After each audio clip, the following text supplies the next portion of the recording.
addressing the right of members of public to subject what we do to utmost scrutiny.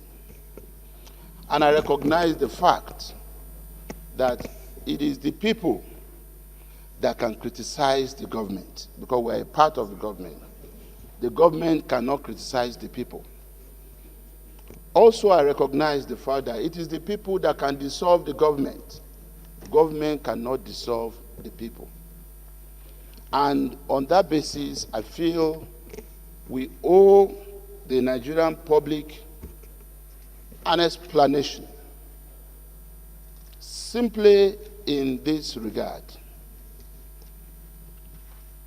This Senate, for the record, was never at any point between August 2023, when distinguished Senator Natasha Akpabio alleged to have been sexually harassed by the President of the Senate. Between that August 2023 up until the day that we announced on this floor that we were referring the petition brought by distinguished Senator Yemi Adaramodi with respect to Senator Natasha's flagrant disobedience to the rules and regulations of this House, of this Senate, was referred to the Senate Committee on Ethics, Privileges, and Public Petitions. In other words, none of us was ever told about any, sexual harassment situation. I want that to be clear. Secondly, I also want to make it clear to the public that the issue before us, as of the time we refer this matter to the Ethics and Privileges Committee, had nothing to do with sexual harassment. And some of the critics who have said this Senate allowed Senator Godswill Akpabio, the President of the Senate, to be a judge in his own cause and to preside over his own matter, need to be told, with all due respect, that the matter before us and on which Senator Godswill Akpabio presided over as the President of the Senate had to do with the motion that was referred to the Senate Committee on Ethics, Privileges, and Public Petition. While we appreciate the concern of the public on this matter, I just want to emphasize that it is important that we also seek the understanding of the general public, that we were elected to serve the people. And we are guided, whatever we do in this chamber, we are guided by rules.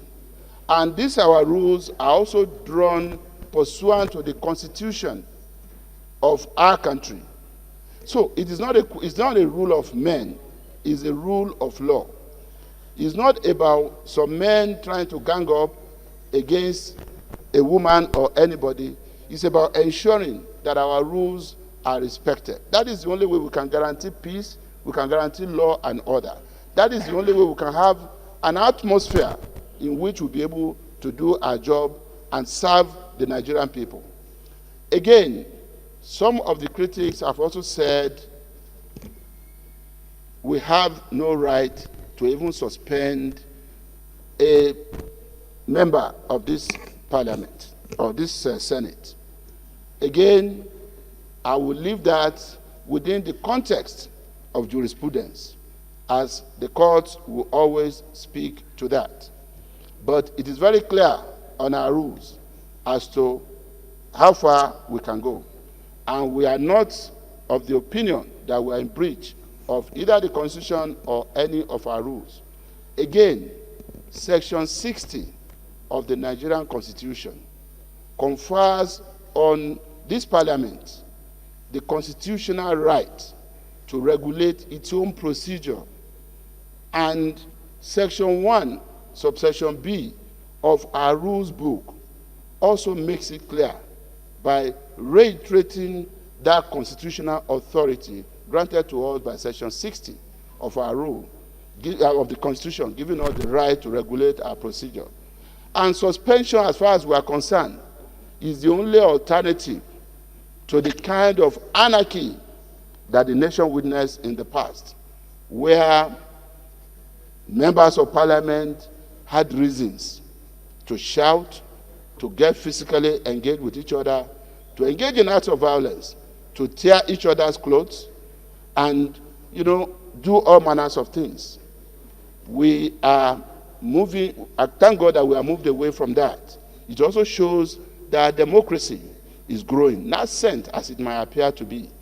And if there are people who still have issues with whether or not we can even suspend an erring legislator who have refused or who is refusing to work within the rules, I believe, again, like I said, is for the court to continue to adjudicate, on that, unless the Constitution is amended, taking away the authority for us to regulate our own procedure.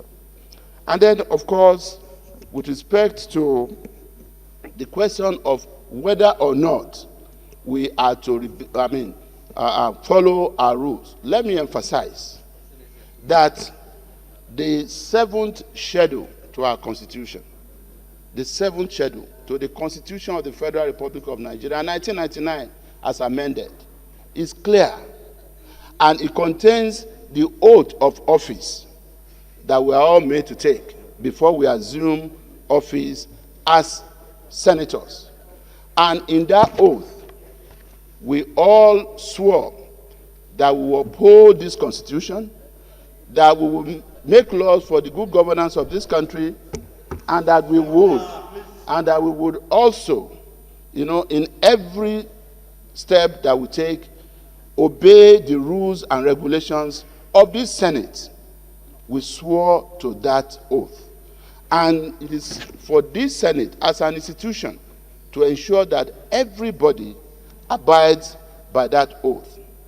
And again, outside of Nigeria, or outside of this Senate, when it comes to our inter-parliamentary engagements, every one of those organizations, from Inter-Parliamentary Union to Commonwealth Parliament to African Union Parliament to ECOWAS Parliament, everyone is run on the basis of rules and regulations drawn from the protocols establishing those organizations. And that was why the Inter-Parliamentary Union president, 2 days ago, after listening to our colleague, the single senator Natasha, had to also go by their rule. One, that the issue that she raised was outside of the agenda of the meeting. Number two, having heard her, it will also be important to listen to the other side, because they are all guided by rules. And also, let me emphasize that Section 1, Sub 1 of the law establishing the Inter-Parliamentary Union itself makes it clear that membership of IPU shall be on the basis of national parliamentary organization. In other words, there are no individual members. It is parliaments of sovereign nations that are members of IPU. And those who attend those meetings on behalf of their parliament are designated delegates. So if for any reason one of our colleagues who was not even supposed, to be there, if she were to have gone by the rule, of this Senate and the decision of this Senate, found her way to the place, sat on the seat meant for Nigeria, and spoke for herself rather than for Nigeria, that's another issue altogether. But let me say that as a Senate, we will not do anything whatsoever to stand on the way of justice. We will not do anything whatsoever to prevent any kind of investigation that the court, or any organization might choose to do with respect to her allegation. But what is important for us, and the point we are trying to also put across to the public, is the fact that it was never an issue before us that any one of our female legislators in this chamber was sexually harassed. And we hold on to that point. And as far as we are concerned, what is left for us is to ensure that we put the events of the last 2 weeks, in abeyance. We need to concentrate. There is work to be done. And we need to concentrate on our mandate, regardless of what anybody might say, Mr. President. We are proud of our modest achievements in the last 1.5 years in this Senate. We have done everything possible to legislate of this country. We have done everything possible to work with the other arms of government to ensure that the ongoing judicial reforms have legal expression through our legislative action. We have worked with the executive arm of government to ensure that bringing this economy back on track found expression in our work in this hallowed chamber through legislative work, and legislative action that we're taking. We have done everything possible, recognizing the fact that today we have an administration that inherited an economy that was almost flat on the floor, and that we also are working with an administration, or as part of an administration, that took over an economy and a nation that had actually been totally shut down from pandemic, a challenge less than 5 years ago. And we had to start all over again. We are working as a parliament to help manage an economy that had gone in and out of recession at various times in the last 5 years. We are working with an administration ensuring that every day when we discuss about insecurity here, when we observe that 1 minute of silence for those who have lost their lives, we are taking it beyond that point to ensure that through the laws we make, through the oversight actions that we engage in, through our engagement with the executive arm of government, through our engagement with the security chiefs, we do a lot that cannot even be said on the face of the camera to ensure that Nigeria becomes a better place for people to live. Nigeria is making progress. It is not yet Uhuru. We still have a lot of challenge to deal with. But we have done all we can, given the limitations, to ensure that we are part of the progress that is being made in this country on a daily basis. And it is important that we do not allow anything to distract us any further. Because like I said, we have work to do. We are done with passing the year 2025 appropriation bill. It has been signed to law. We are busy trying to also pass the tax reform bills. The last 2 weeks, for instance, our members of our Committee on Finance have been engaged with different stakeholders through different, programs, including retreat, trying to get the bills ready for us. And we need to be able to concentrate on all of these things. And finally, again, let me just call on members of the Nigerian public, especially members of the civil society organizations, members of the media, and all those who have spoken on the events of the last 2 weeks. We have heard you so loud and so clear. And be rest assured that we will not do anything that will make Nigeria any worse than you may think she is right now.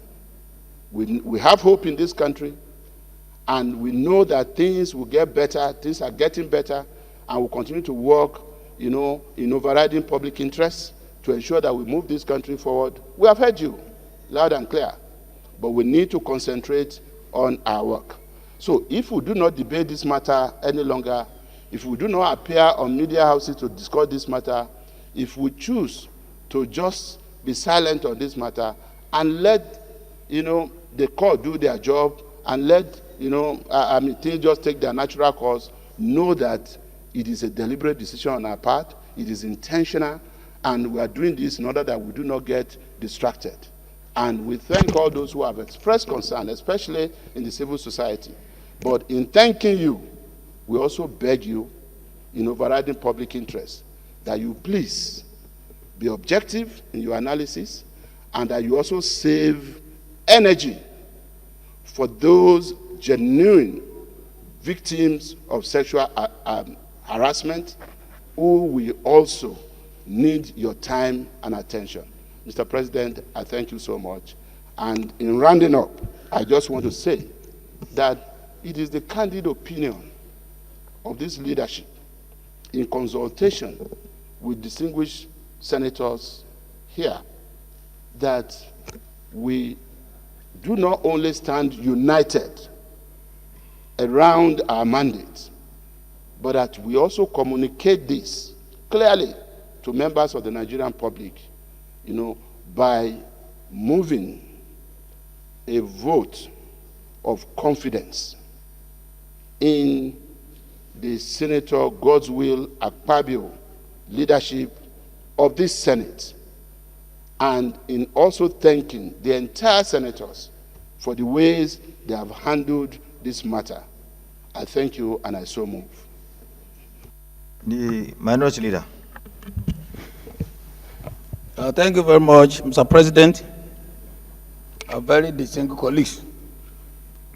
Having listened very carefully to the presentation of a very able, dynamic, and erudite Senate leader, I'm convinced to want to support unequivocally the motion moved by the Senate leader.